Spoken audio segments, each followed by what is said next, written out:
ओडिशार बहुत छेली चाषी भाई भौणी मैंने बहुत अधिक परिश्रम करती किंतु जेतिकी रोजगार हवा कथा सेतिकी रोजगार करि पारंती नाही। समान खाद्य समान परिश्रम एवं समान समय दियंती किंतु रिजल्ट आपण मानकर भिन्न आसे। कारण कौन ना कहीं ना छेली पालन रे आपण मानकर रोजगार डिसाइड करे आपण घरे थिबा बोदा जहाको आमे कहू गोठर मुरबी बोलिका।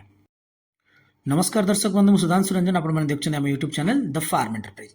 दर्शक बंधु बहुत जन चाषी भाई माने केवल फोकस करंती फीमेल बा माई छेली ऊपर। मते बहुत चाषी भाई माने कॉल करंती जे फीडिंग कौन मैनेजमेंट कौन आपण माई छेली बिकुचंती कि कौन मेडिसिन दउचंती सब किछि पचारंती किंतु से माने कौन इग्नोर करंती जे गोटे बोदा जे कि आपण मानकर टोटाल गोठ टोटाल फार्म को ही मैनेज करेइबो भविष्य रे से होची प्रजनन उपयोगी बोदा। जमती आपण वीडियो रे हमर देखुचंती दुईटी मेल अछंती। लेफ्ट साइड रे हमर full blood African Boer, right side रे हमर थर्ड जनरेशन अफ्रीकन बोयर।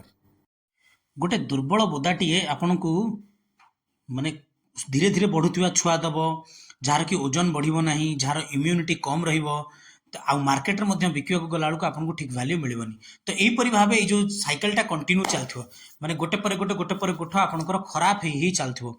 किंतु आम फार्म रे आमे अलगा प्रकार काम करू। जेमती आपण माने जानिथिबे जे आपण माने देखुचंदी ये होची बोदाटी होची अफ्रीकन बोयर मेल। आमे दुईटी रखिछु, गोटे होची थर्ड जनरेशन, गोटे होची फुल ब्लड।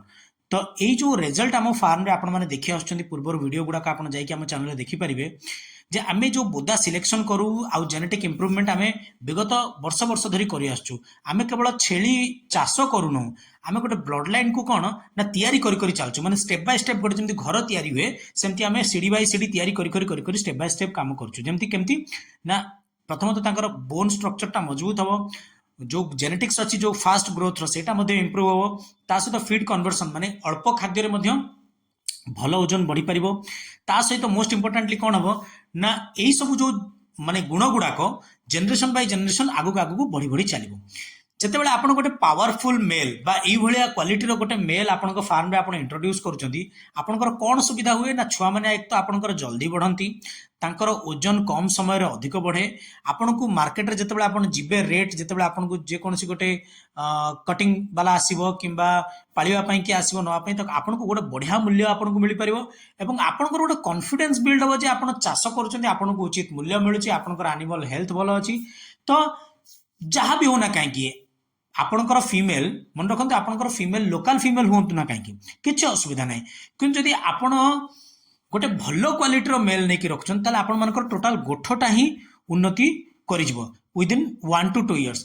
तार जेनेटिक्स रो पावर होची एटा गोटे जिंस चाषी भाई माने जानि रखंतु।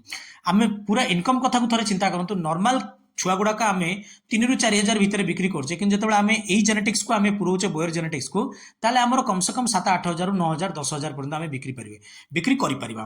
थरे विचार करंतु 10टी छुआ 20टी छुआ 50टी छुआ ताले कोन हबो। एटा गोटे फार्मिंग केवल जे छेली चाष होइजो सेमति नै, एटा गोटे प्लानिंग लाइफस्टॉक बिजनेस आपनकर बनिक रहबो। आम फार्म रे आम वर्ष धरी ये काम करि आसुछु।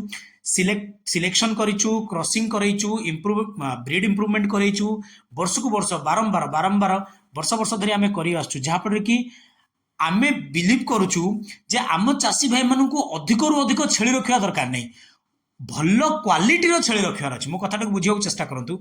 बहुत जन चाषी भाई कौन करती ना अधिक संख्या उपर निर्भर करती। संख्या अधिक रखा बहादुरी नुहे, क्वालिटी जिनस रखा हूँ बहादुरी। जदि आप सचरे ग्रो करने आगु को बढ़िया चाहते उन्नति करने चाहते ताले गोटे उन्नत प्रजातिर बोदा एबे चयन करंतु, हमको कांटेक्ट करंतु।